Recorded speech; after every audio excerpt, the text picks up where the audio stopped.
Okay, we're going to finish the chapter by looking at linear models. So this is kind of like taking what we did last day and put it into real life situations. What a linear model is an equation that describes a relationship between two quantities that show a constant rate of change. So basically, they are real life equations and graphs that show relationships between two things, and they're all going to be linear, right? Linear model, so you're going to get lines for all these. Now, many things in life are not lines, they're not linear relations, but some things are, and those are the sorts of things we're going to look at today. So there's two pairs of things we need to compare: fixed values and variable values, talk about the difference between those, and discrete data and continuous data. So let's start with fixed values. Fixed values are a constant, unchanging amount, something that just stays the same. So for example, if you call a plumber to come work at your house, often the second he or she walks into your house, you already owe them a certain amount of money, let's say like $50. That's a fixed value, a cost that you pay as soon as they step onto your property. But then, depending on how long they stay, you also have to pay more, right? Maybe they also charge you $100 an hour or something, and that would be the variable value. So it's an amount that changes depending on the amount used or produced. So we're going to look at some examples of that. And then the other thing we need to distinguish is the difference between discrete and continuous. So discrete data is data that can only take certain values. So for example, if we were looking at the number of batteries produced by some company in a day, what's the smallest number of batteries they could produce? Well, they could produce 0 batteries, right? Then they could produce 1 or 2 or 3, ... I don't know, maybe they produce 10,000 batteries in a day, or 10,001, or whatever. But what they couldn't do is produce 0.6 of a battery, 3.5 batteries. I just don't think that's sensical. So this is an example of discrete data. Only the whole numbers make sense here. Continuous data, all values make sense. It can take any value. So an example of that would be a child's height. Can that child be 42 centimeters tall? Yeah, they could be 42 centimeters tall. How about 42.1? Sure. 42.17? Yeah. Anything. It all makes sense. Decimals, fractions, everything makes sense. Now you could argue, and this is where it gets a little hazy, well, it couldn't be 3,000 centimeters tall, right? There's no one who's 30 meters tall, and you're right, there is no one that tall. But between what's sensical, it's continuous. You could also argue, well, it can't be negative. No one's got a negative height, and that's true as well. But the key is, again, there's a certain range of them where it is continuous. Any value makes sense. All right, let's do some examples. A restaurant sells a small pizza for $4 plus $1 for each topping. What's the fixed value in this case? So remember, the fixed value is the thing that doesn't change. No matter which pizza you order, no matter how many toppings it has, what do you always pay? You always pay the $4, so that's the fixed value. What's the continuous value? The $1. The $1 changes. It could be $1 if there's only one topping, or $2 or $3 or $4, depending on what it is. Maybe it's better, rather than saying $1, maybe I should actually say number of toppings, cost of the number of toppings. Write an equation that describes the relationship. Okay, so what we want to do is we want to figure out an equation that tells us the cost, I'll put C for cost, is equal to what? Well, we always pay $4, so for sure it equals $4, but you also have to pay more. How much more do you pay? Now you might say, well, you always pay $1 more. No, sometimes you pay $1 more, sometimes you pay $2 more, or 3. What's it depend on? How many toppings? So it's 1 times the number of toppings. If you only have 1 topping, 1 times 1 is 1. If you have 3 toppings, 1 times 3 is 3. Right? And there you go. Now, the next thing says to graph it. So this is a great equation right here. I would say it's the best equation. But in order to graph it, we're used to x and y. What we might want to do is change this to y equals 4 plus 1x. Now we can graph it easier because we know this is our x-axis and our y-axis. I mean, you could definitely call this your c-axis and your t-axis. That's no problem. But I'll just do it this way to make it a little bit easier for us. So let's graph. How do we graph? Well, maybe we want to find some points, don't we? Maybe 3 points? Let's do 1 point when x is 0. So if x is 0, you have 4 plus 1 times 0 is 0. 4 plus 0 is 4. That's if you have no toppings. What if you have one topping? Well, one topping, 4 plus 1 times 1 is 1, and 4 plus 1 is 5. And 2 toppings. We'll stop after that.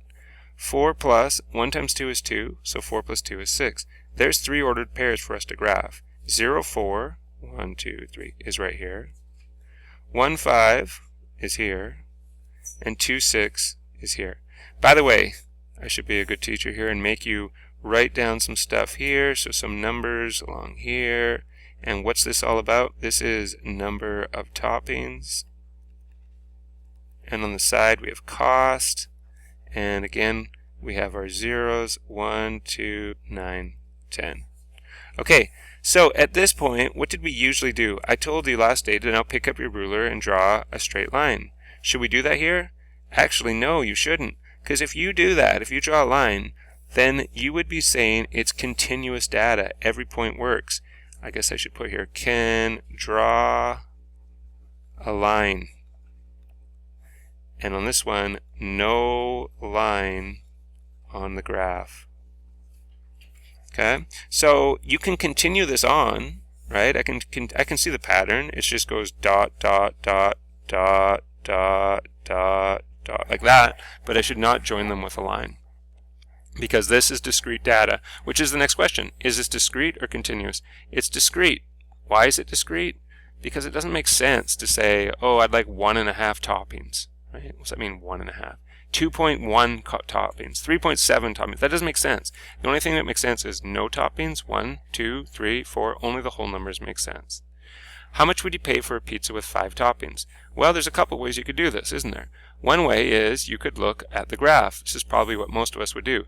We'd go over to 5 toppings, go straight up from there until we see the point, and then come over from there and I can see the price. It's $9.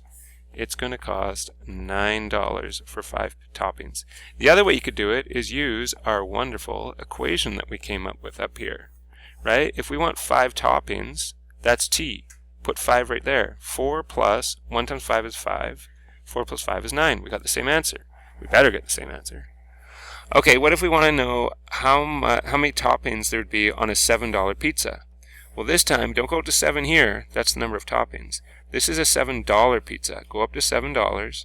Go over from there until you hit the line. There it is. And come down from there, and it is 3 toppings. So we got our answer. It's 3 toppings. Could we use the formula for that, the equation for that? Yeah, you could. You'd put $7 where? Would you put into cost or toppings? That's a dollar amount. It's a cost. So you'd put 7 into C. So if I do that, I get 7 equals 4 plus 1t. 1t is just the same as t. Hey, look. Now all I have to do is solve this very simple equation. Subtract 4 and subtract 4, and you get 3 equals t, just like we said here. 3 toppings. Okay? That's the idea. Let's try another one. A bathtub is being filled with water. At various times, the amount of water in the tub is measured and recorded in a table of values. Here's the table right here. Draw a graph. Okay, whichever comes first, right, your x, or in this case your time, always put it on the x-axis. First thing you see, put it on the x-axis. So we're putting time down here. And time's going 0, 1, it looks like we can go up by 1s here. 0, 1, 2, 8, 9, 10. But look at on the other thing. It's liters, like how much water there is. And then we can't go up by 1, 2, 3, 4. We have to get up to 160. Oh my gosh. Going up by 20 looks like it'll work. So let's do that. 20, 40, 60, 180, and 200. Okay, then we graph our points. There's one at 0, 0. That makes sense. If you don't turn the bathtub on, the water on, you're not going to have any water in there. 1, 32. So 1 and 32 is right around what? 30's there, so a little bit more, about there. 3 and 96. So there's 3. 80. There's 100, just a little bit below 100.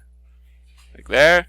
And 5, 160. There's 5 and 160. We can do exact. Perfect. It's right here.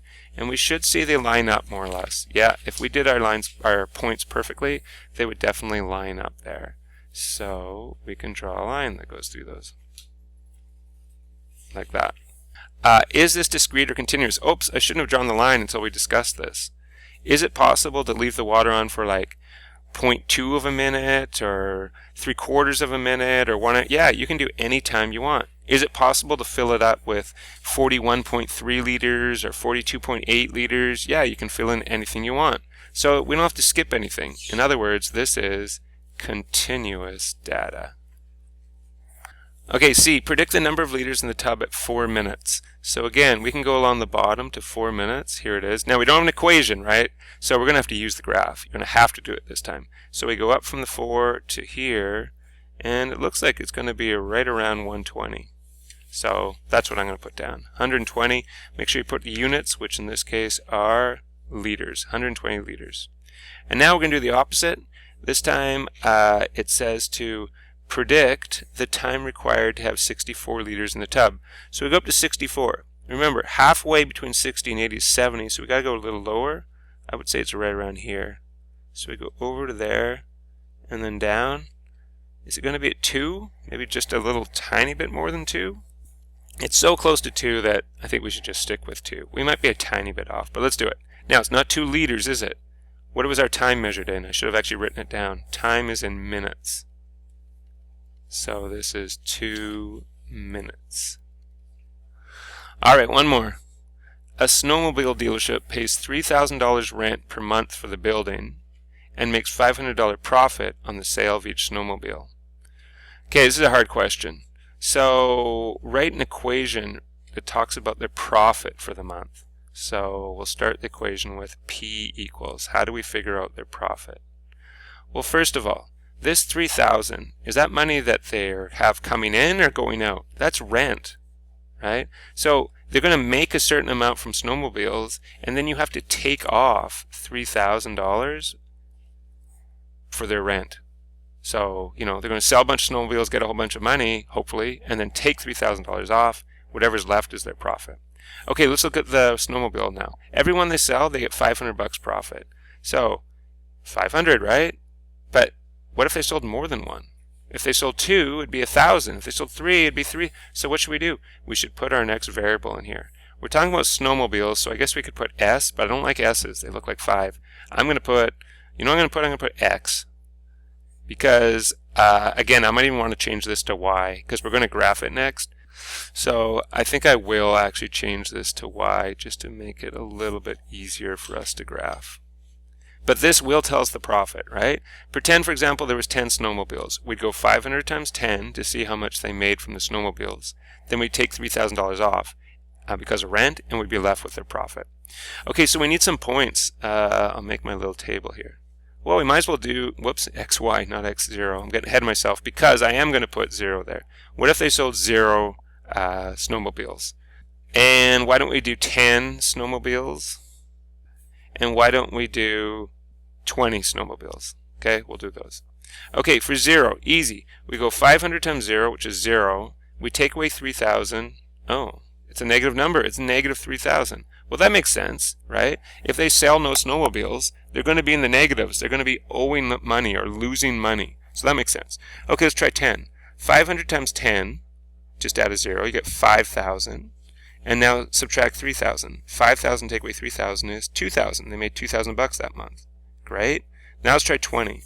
500 times 20. Take your calculators out if you want. You get 10,000. 10,000 minus 3,000 is 7,000. Okay, let's graph this. So we got to get up to 20. I think we're going to have to go up by 2s. So let's go 0, 2 from 20. Whoa, can't read half the numbers. And that is number of snowmobiles sold. Okay, we have to get up to 7,000. Let's go up by 1,000. In fact, you know what you can do? You can do this. 1, 2, 9, 10. And then say this is profit. And you don't just put dollars, you put $1,000. So that means $1,000, $2,000, $3,000. It's a nice way of doing it more quickly. Okay, now we're ready to graph this thing. So our first point is 0, negative 3,000. Oh shoot. I have to go into the negatives and I can't do it. I only have a first quadrant graph. You know what? I could go back and redo all this, but I think we can kind of cheat and ignore that first point. Let's do this one. 10, 2,000. So that point, 10 is right here, and 2,000, remember, is right here, because that's 2 thousands. So that's one point right there. Another point is 20 and 7,000. So here's 20, and we go up to 7, which is right here. So again, this isn't ideal because when I join these together, look what happens.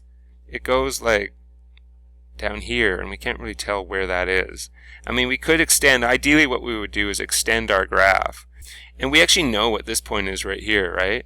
That's this point right here, the 0, negative 3,000. So this is negative 3,000 there. I guess this is negative 1, and halfway between is negative 2. There, I cheated. We've kind of made the whole graph. Okay, what was the next question? So, is this data discrete or continuous? Well, does it make sense to talk about 7.5 snowmobiles or 10.2 snowmobiles? No, that doesn't make sense. You can't do every value in here. You can only do every whole number again. So this is discrete data. Next one, what's the break-even point?